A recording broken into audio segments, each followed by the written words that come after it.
সুপ্রিয় শিক্ষার্থী বন্ধুরা, আজকে আমরা ভেক্টর রাশির গুণ নিয়ে আলোচনা শুরু করব।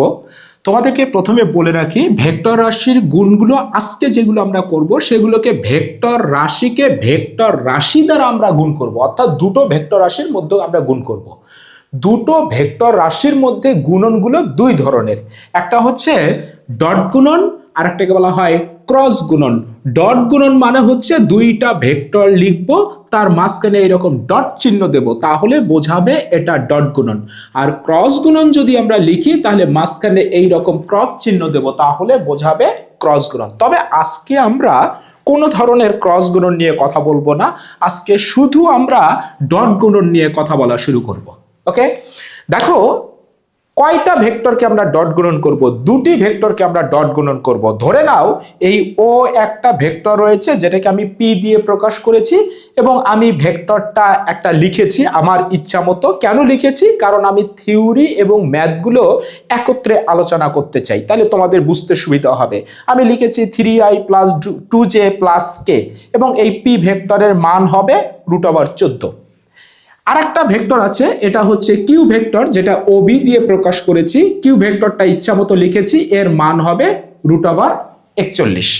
আর এই পি ভেক্টর এবং কিউ ভেক্টরের মধ্যবর্তী কোণ হচ্ছে আলফা। বলতো এটাকে আমি পি ভেক্টর এবং এইটাকে আমি কিউ ভেক্টর ধরতে পারি, এবং এই দুইটা ভেক্টরের যে মধ্যবর্তী কোণ আছে এটাকে ধরে নিয়েছি আলফা। তাহলে শুরুতেই আমরা পি ভেক্টর দ্বারা কিউ ভেক্টরকে যদি ডট গুণন করি তাহলে লিখব পি ডট কিউ, আর কিউ দিয়ে যদি পি কে ডট গুণন করি তাহলে আমরা লিখব কিউ ডট পি।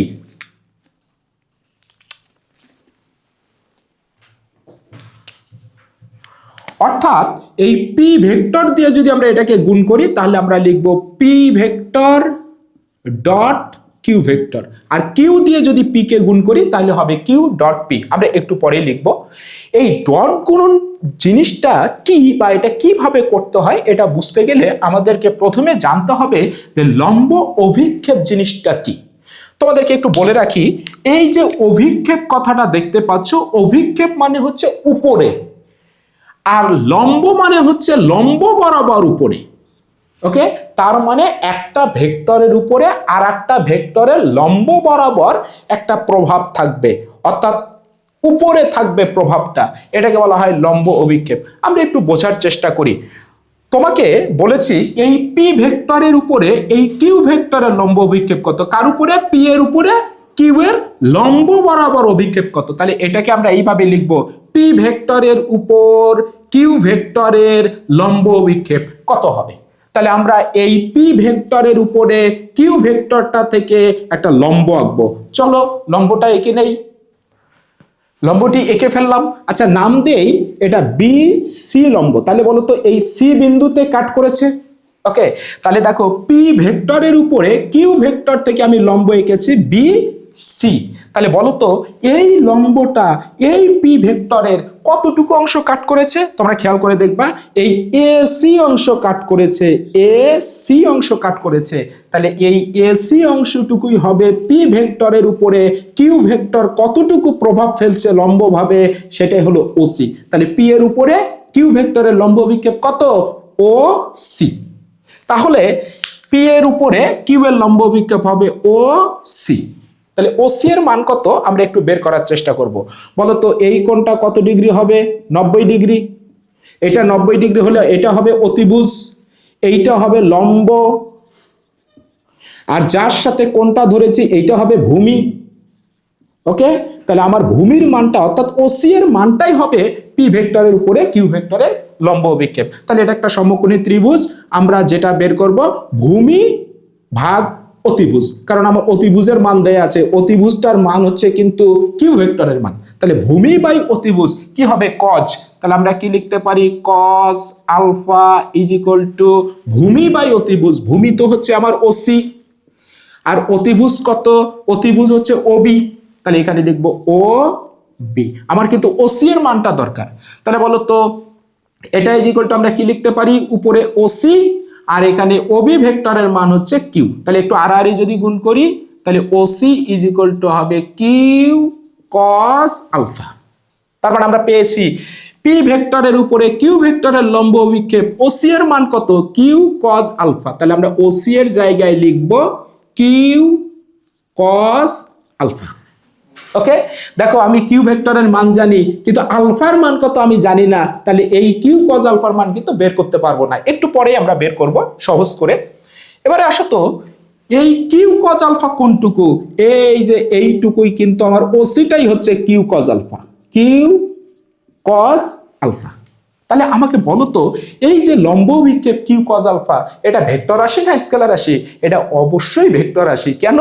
কারণ কিউ কজ আলফার দিক কোন দিকে, এই ও থেকে কিন্তু সি এর দিকে, অর্থাৎ পি এর দিক যেদিকে কিউ কজ আলফার দিকেও কিন্তু সেই দিকে। তাহলে যদি বলে কিউ কজ আলফা যে এটা ভেক্টর, এটাকে কিভাবে প্রকাশ করবা?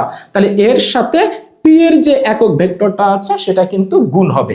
বলো তো পি এর একক ভেক্টর কত হবে? পি ভেক্টরটা উপরে এবং তার নিচে পি ভেক্টরের মান দ্বারা ভাগ দেব, তাহলে একক ভেক্টর পেয়ে যাব। তাহলে দিক বোঝাবে যে কিউ কজ আলফার দিক হচ্ছে পি ভেক্টরের দিকে, পি এর যে একক ভেক্টর তার দিকে। ওকে, আমরা সিমিলার ওয়েতে কিউ ভেক্টরের উপরেও পি ভেক্টরের লম্ব অভিক্ষেপ বের করতে পারি। তাহলে কি করতে হবে? কিউ ভেক্টরের উপরে এই পি ভেক্টর থেকে আমাদের লম্ব টানতে হবে। চলো লম্বটা টেনে নেই। পি ভেক্টর হতে কিউ ভেক্টরের উপরে আমরা লম্বটা টেনে নিলাম। নাম দেই কোন বিন্দুতে কাট করেছে, ধরে নেই এই ডি বিন্দুতে কাট করেছে। ওকে, তাহলে আমাকে বলো তো ডি বিন্দুতে কাট করেছে, সরি ডি বিন্দুতে কাট করেছে, তাহলে বলো কতটুকু অংশ কাট করেছে? এই যে দেখতেই পাচ্ছ তোমরা এইটুকু অংশ কাট করেছে, ও ডি অংশটুকু কাট করেছে। তাহলে বলো এই কিউ ভেক্টরের উপরে পি ভেক্টর লম্ব বরাবর এতটুকু প্রভাব ফেলছে, তাহলে এইটুকুর নাম হচ্ছে কিউ এর উপরে পি এর লম্ব অভিক্ষেপ। তাহলে বলো কিউ ভেক্টরের উপর পি ভেক্টরের লম্ব অভিক্ষেপ কত হবে? ও ডি। তাহলে এটা হবে ও ডি। আমরা সিমিলার ওয়েতে ওডি এর মানও বের করতে পারি। দেখো এই কোণটা হচ্ছে 90 ডিগ্রি, আর 90 ডিগ্রির সামনের বাহু ও এ, এটা কিন্তু আমার অতিভুজ, এইটা আমার ভূমি, এইটা আমার লম্ব। তাহলে আমি ওডি এর মান বের করতে চাই ভূমি এর, তাহলে ভূমি বাই অতিভুজ, এখানেও হবে কজ। তাহলে আমরা কি লিখতে পারি? Cos alpha is equal to OD ভূমি ভাগ অতিভুজ, ওডি ভাগ ও এ। তাহলে বলো তো আমার ওডি থাকলো এবং ও এ ভেক্টরের মান কত? পি ভেক্টরের মান। তাহলে ওডি ইজ ইকুয়াল টু আমরা কি লিখতে পারি? P cos alpha. তাহলে ওডির জায়গায় আমরা লিখতে পারি কিন্তু পি কস আলফা। ওকে, তাহলে বলো কোনটুকু পি কস আলফা? এই ওডি টুকু হচ্ছে আমার পি কস আলফা, এই যে এইটুকু। তাহলে আমাকে বলো তো এই পি কস আলফা যে লম্ব বিক্ষেপটা আছে কিউ ভেক্টরের উপরে পি ভেক্টরের, এটা কি ভেক্টর? অবশ্যই ভেক্টর। এর দিক কোন দিকে? কিউ ভেক্টরের দিকে। তাহলে বলো তো এর সাথে যদি আমি কিউ ভেক্টরের একক ভেক্টরটা যদি গুণ করি তাহলে এটাকে ভেক্টর বোঝাবে। এবারে আমরা যে কাজটা করব, এই দেখো দুটোরই লম্ব অভিক্ষেপ পেয়েছি। মনে রাখার একটু টেকনিক তোমাদেরকে বলি কিভাবে আমরা মনে রাখবো। পি এর উপরে কিউ এর লম্ব অভিক্ষেপ বের করো, কার উপরে হয় হোক, কার লম্ব অভিক্ষেপ? কিউ এর। তাহলে আমরা লিখবো কিউ কজ আলফা। কিউ হচ্ছে কিউ ভেক্টরের মান আর আলফা হচ্ছে ওই দুইটা ভেক্টরের মধ্যবর্তী কোণ। আবার যদি বলে কিউ এর উপরে পি এর, তাহলে কার উপরে হয় হোক, কার? পি এর, তাহলে হবে পি কজ আলফা। এইভাবে আমরা সহজে মনে রাখতে পারি। এবার এই দুইটা লম্ব অভিক্ষেপকে আমরা একত্রিত করে লিখব। বলতো একত্রিত করে যদি লিখি, এটা কার লম্ব অভিক্ষেপ? পি এর। এই যে 2 নাম্বারটা লিখতেছি, বলতো সেই লম্ব অভিক্ষেপ কত? P cos alpha, P cos alpha. আবার বলতো 1 নাম্বারটা কার লম্ব বিক্ষেপ? কিউ এর, তাহলে কিউ এর লম্ব বিক্ষেপ। ওকে, তাহলে সেটা কি? কিউ কজ আলফা, কিন্তু কজ আলফা তো আমার আছেই, তাহলে শুধু হবে কিউ। এইটাই কিন্তু হচ্ছে আমাদের ডট গুণন। তার মানে আমাদেরকে একদম স্পষ্ট করে এই সমীকরণটা মনে রাখতে হবে, এইটাই হচ্ছে আমাদের ডট গুণন। তাহলে দুইটা ভেক্টরকে যদি ডট গুণন করি তাহলে P dot Q is equal to হবে পি কিউ কজ আলফা। বলতো পিটা হচ্ছে পি ভেক্টর, কিউটা হচ্ছে কিউ ভেক্টর, পি হচ্ছে পি ভেক্টরের মান, কিউ হচ্ছে কিউ ভেক্টরের মান, আলফা হচ্ছে এই পি এবং কিউ ভেক্টরের মধ্যবর্তী কোণ। তাহলে এবার দেখো আমরা এই Q cos alpha is equal to কি লিখতে পারি? লম্ব অভিক্ষেপটা কি লেখা যায় খেয়াল করো তোমরা। বলতো Q cos alpha, Q cos alpha, তাহলে পি এর মানটা এই পাশে এসে ভাগ হয়ে যাবে, তার মানে উপরে হবে P vector dot Q vector, আর নিচে হবে পি এর মান। আবার বলো তো সিমিলার ওয়েতে এই P cos alpha is equal to কি লেখা যাবে, কিউটা এর নিচে হয়ে যাবে ভাগ, তাহলে উপরে হবে P vector dot Q vector, নিচে হবে কিউ ভেক্টরের মান। আমরা এভাবেও লিখতে পারি লম্ব বিক্ষেপগুলোকে। আশা করি বুঝেছো। এবারে প্রশ্ন হলো স্যার এই ডট গুণন করব কিভাবে? আমরা তো ছোটবেলার নিয়মে গুণ করতে পারবো না, আমরা যোগ বিয়োগ করতে পারি নাই, গুণও করতে পারবো না, তাহলে ডট গুণনের নিয়ম আছে। আমরা ডট গুণনটা কিভাবে করব আমরা একটু লিখি হেডলাইনটা।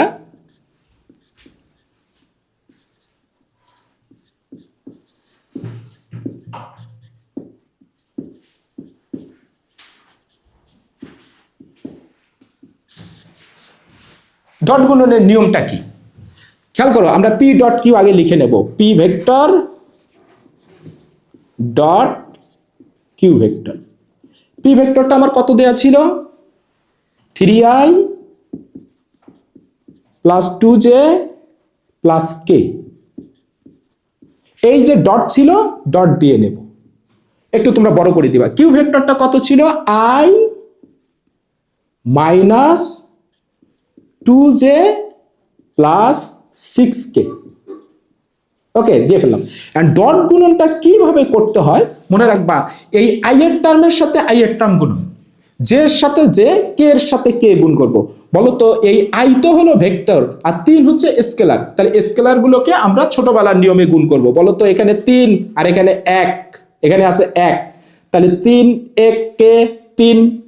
এবার বলো তো আই এবং আই এর হবে ডট গুণন, তাহলে এইভাবে লিখবো I vector dot I vector, প্লাসে মাইনাসে মাইনাস, 2 2 হবে 4, এবার হবে জে ডট জে, প্লাসে প্লাসে প্লাস হবে 6 কে ডট কে। এখন প্রশ্ন হলো sir I dot I, J dot J, K dot K এগুলোর মান কত? এই মানগুলো আমরা একটু দেখার চেষ্টা করব। তোমাদেরকে অন্তত একটা প্রশ্ন আমি আগেই করে রাখতে পারি, এই আই জে কে এদেরকে কি বলা হয়? আমরা বলেছিলাম এদেরকে বলা হয় আয়ত একক ভেক্টর। এটা হচ্ছে আমার এক্স অক্ষ, এটা ওয়াই অক্ষ, এটা জেড অক্ষ, তোমরা ইচ্ছা মতো ধরতে পারো। বলো তো এক্স অক্ষ বরাবর একক ভেক্টরটা আই, আর এক্স অক্ষের ঋণাত্মক দিকে একক ভেক্টরটা মাইনাস আই। এটা যদি হয় ওয়াই তাহলে এটা জে একক ভেক্টর, এই দিকে যদি মাইনাস ওয়াই হয় তাহলে হবে মাইনাস জে। এটা যদি জেড অক্ষ হয় এই বরাবর একক ভেক্টর কে, আর এই বরাবর হবে মাইনাস কে। তাহলে এটাকে আমরা যদি এইখানে আঁকি তাহলে কি হবে দেখো তো, এইটা হলো আমার এক্স অক্ষ, এইটা ওয়াই অক্ষ, আর এইটা জেড অক্ষ। আঁকা যায় না যেহেতু আমরা এইভাবে এঁকেছিলাম, এটা জেড অক্ষ। বলো এই এক্স অক্ষ বরাবর একক ভেক্টরটা আই, ওয়াই অক্ষ বরাবর একক ভেক্টর জে, আর জেড অক্ষ বরাবর আমার একক ভেক্টর ছিল কে, এবং প্রত্যেকটার সাথে প্রত্যেকটা কিন্তু 90 ডিগ্রি কোণ করে অবস্থিত। তাহলে আমাকে বলো এই আই ডট আই যদি আমি গুণ করি তাহলে মানটা আমরা কত পাবো? চলো একটু আমরা দেখার চেষ্টা করি মানটা কত পাবো। বলো তো আমার ডট গুণনের নিয়ম কি ছিল, P dot Q is equal to P Q cos alpha. তাহলে আমরা একটু লিখে ফেলি, P dot Q is equal to P Q cos alpha. দেখো আমি বলেছিলাম পি হচ্ছে পি ভেক্টরের মান, কিউ হচ্ছে কিউ ভেক্টরের মান।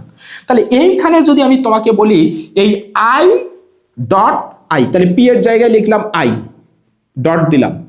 বলো তো কিউ এর জায়গায় তো লিখলাম আই, এবার এই মানটা কত হবে? দেখো আই এর মান 1, কারণ পিটা হচ্ছে পি ভেক্টরের মান, তাহলে এখানে হবে আই এর মান 1, এই আই এর মানও হবে 1। ওকে, আর এই কজ ছিল কজ। এবার বলো আলফাটা কি হবে, এই আই এবং আই এর মধ্যবর্তী কোণ। বলো তো আই এর দিক এই দিকে, আই এর দিক এই দিকে, তাহলে সমান্তরাল আই এবং আই এদের মধ্যবর্তী কোণ 0 ডিগ্রি, তাহলে এটা হবে কজ 0 ডিগ্রি। কজ 0 ডিগ্রির মান কত? 1, 3টা 1 গুণ করলে হবে 1। আশা করি বুঝেছো। তাহলে আই ডট আই এর মান হবে 1। বলো তো সিমিলার ওয়েতে এই J dot J, K dot K এগুলোর মানও হবে 1, এগুলোর মানও হবে 1। কিন্তু যদি উল্টা পাল্টা করে দেয় I dot J, J dot K, তাহলে মান কত হবে? দেখো ধরে নাও আই ডট জে এর মান কত হবে? ইমাজিন করো আই এর মান 1, জে এর মানও 1, কস থাকবে। বলো তো আই এবং জে এর মধ্যবর্তী কোণ কত? আই এবং জে এর মধ্যবর্তী কোণ 90 ডিগ্রি, তাহলে এখানে cos 90 ডিগ্রি, বলো তো cos 90 ডিগ্রির মান কত? 0, তাহলে 0 দিয়ে 1 কে গুণ করলে হবে 0। তাহলে তোমরা বুঝেছো i dot i, j dot j, k dot k এগুলোর মান 1, কিন্তু উল্টা পাল্টা হলেই হবে 0। i dot j, j dot k, k dot i, i dot k এগুলোর মান হবে 0। এগুলো কিন্তু এমসিকিউ আকারে আসে, তোমরা একটু দেখে নিবা। এবারে দেখো তো এইখানে এই i ডট i এর মান তো 1, শুধু থাকবে 3, j ডট j এর মান 1, শুধু থাকবে 4, k ডট k এর মান 1, শুধু থাকবে 6। তাহলে এখানে মানটা কত বের হবে? সরি, ভুল করেছি, এটা হবে প্লাস, তাহলে এটা হবে 5। খেয়াল করে দেখো, দুইটা ভেক্টরকে যদি আমরা ডট গুণন করি, তার যে রেজাল্টটা বের হয়েছে সেটা কি রাশি? স্কেলার রাশি। এই জন্য ডট গুণনের আরেক নাম হচ্ছে স্কেলার গুণন।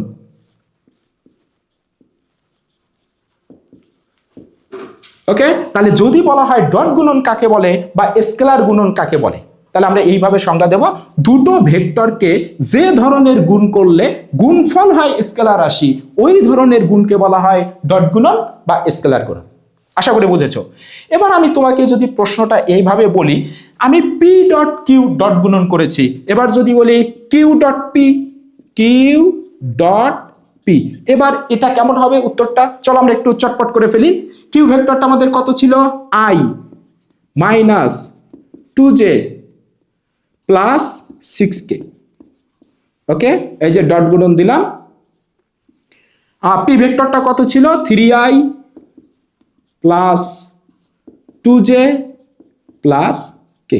এবার আমি একবারই করব, বলো তো 3 1 3, i ডট i এর মান 1 হয়ে যাবে, মাইনাসে প্লাসে মাইনাস, তাহলে এটা হয়ে যাবে 4, প্লাসে প্লাসে প্লাস, 6 1 6, তাহলে প্লাস 6, k ডট k এর মান হয়ে যাবে 1, এটার মানও দেখো বেরিয়ে গেছে 5। তার মানে কি এই যে ডট গুণন কি বিনিময় সূত্র মেনে চলে? হ্যাঁ, মেনে চলে। ডট গুণন বিনিময় সূত্র মেনে চলবে। পি ডট কিউ করলে যা হবে, কিউ ডট পি করলে কি হবে। ওকে, তাহলে বলো তো এইভাবে আমরা ডট গুণনগুলোকে করব।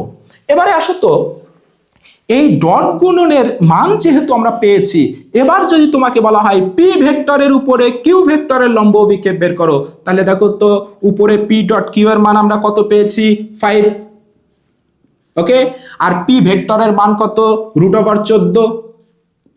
ওকে, আমরা একটা আনসার পেয়ে গেছি। অর্থাৎ পি ভেক্টরের উপরে কিউ ভেক্টরের লম্ব অভিক্ষেপ হবে 5 ভাগ √14, এটা একটা আনসার। আবার যদি বলে কিউ ভেক্টরের উপরে পি ভেক্টরের লম্ব অভিক্ষেপ কত বের করো, বলো তো পি ডট কিউ এর মান আমরা পেয়েছি 5, আর কিউ ভেক্টরের মান √41, এটা আরেকটা আনসার। তাহলে এইভাবে লম্ব অভিক্ষেপ বের করতে বললে আমরা খুব সহজেই বের করতে পারি। আমরা কিন্তু সাথে সাথে ম্যাথগুলো করিয়ে ফেলতেছি। ওকে শিক্ষার্থী বন্ধুরা, এখন প্রশ্ন তোমরা করতে পারো, স্যার আমি লম্ব অভিক্ষেপ তো এইভাবে বের করলাম, আমি কি কিউ কজ আলফা দিয়ে লম্ব অভিক্ষেপ বের করতে পারবো না? করতে পারবা। পি কজ আলফা দিয়েও বের করতে পারবা। বলো তো তার জন্য দুইটা ভেক্টরের মধ্যবর্তী কোণ আলফার মান তোমাকে জানতে হবে। তোমাদেরকে আজকে বলে রাখি, যদি দুইটা ভেক্টর দেয়া থাকে তাহলে ওই দুইটা ভেক্টরের মধ্যবর্তী কোণ তুমি বের করতে পারবা। কিভাবে বের করবা? এই ডট গুণনের সাহায্যে তুমি বের করবা। ক্রস গুণনের সাহায্যেও বের করা যাবে, কিন্তু একটু কঠিন হবে, আমরা পরবর্তীতে শিখব। কিন্তু আপাতত আমরা ডট গুণনের সাহায্যে দুটো ভেক্টরের মধ্যবর্তী কোণ বের করব। চলো তো কিভাবে বের করা যায়, এই ফর্মুলাটার দিকে তুমি তাকাও। ফর্মুলাটা আমার কি ছিল? P dot Q is equal to P Q cos alpha. বলো তো এইখান থেকে cos alpha is equal to কি লেখা যাবে? উপরে হবে P vector dot Q vector, নিচে হবে পি ভেক্টরের মান এবং কিউ ভেক্টরের মান। আমাকে বলো পি ডট কিউ এর মান তো আমি অলরেডি পেয়েছি, কত? 5, তাহলে উপরে হবে 5। আর পি ভেক্টরের মান কত? √14। কিউ ভেক্টরের মান কত? √41। তাহলে বলো তো এইখান থেকে alpha is equal to cos inverse, উপরে হবে 5, নিচে হবে √14, নিচে হবে √41। এই কোণের মানটা বের হবে 77.95 এত ডিগ্রি। তার মানে আমরা আলফার মানও পেয়ে গেছি 77.95 এত ডিগ্রি। তার মানে দুইটা ভেক্টর যদি দেয়া থাকে, আমরা ডট গুণনের সাহায্যে তাদের মধ্যবর্তী কোণ বের করতে পারি। শিক্ষার্থী বন্ধুরা, দুইটা ভেক্টর পরস্পর লম্ব কিনা এটা আমরা ডট গুণনের সাহায্যে আইডেন্টিফাই করতে পারি। দেখো তো, দুইটা ভেক্টর যদি পরস্পর লম্ব হতে হয়, ধরে নাও এটা পি ভেক্টর আর ধরে নাও এটা কিউ ভেক্টর। বলতো এই পি ভেক্টর এবং কিউ ভেক্টর আমরা দেখতে পাচ্ছি পরস্পর লম্ব, অর্থাৎ আলফার মান 90 ডিগ্রি, ধরে নেই মধ্যবর্তী কোণ 90 ডিগ্রি, অর্থাৎ এই পি এবং কিউ পরস্পর লম্ব। তাহলে আমাদের ডট গুণনের কি ফর্মুলা ছিল? P vector dot Q vector is equal to P Q cos alpha. তাহলে P vector dot Q vector is equal to হবে পি কিউ কস আলফার মান হচ্ছে আবার 90 ডিগ্রি যদি লম্ব হয়। বলো তো কস 90 ডিগ্রির মান কত? 0। 0 দিয়ে যদি তুমি পি কিউ কে গুণ করো হবে 0। তার মানে P vector dot Q vector is equal to হবে 0। তাহলে আমরা বলতে পারি দুইটা ভেক্টরের ডট গুণফল যদি শূন্য হয় তাহলে ওই দুইটা ভেক্টর পরস্পর লম্ব হবে, অর্থাৎ লম্ব হওয়ার শর্ত হচ্ছে ডট গুণফলের মান শূন্য হবে। তাহলে তোমরা আমাকে বলো তো, এই যে দুইটা ভেক্টর ছিল পি এবং কিউ, এরা কি পরস্পর লম্ব? উত্তর হচ্ছে না। কেন? কারণ তাদেরকে ডট গুণন করেছি, করে আমরা মানটা পেয়েছি 5, শূন্য পাইনি। যদি শূন্য পেতাম তাহলে ভেক্টর দুটো পরস্পর লম্ব হতো।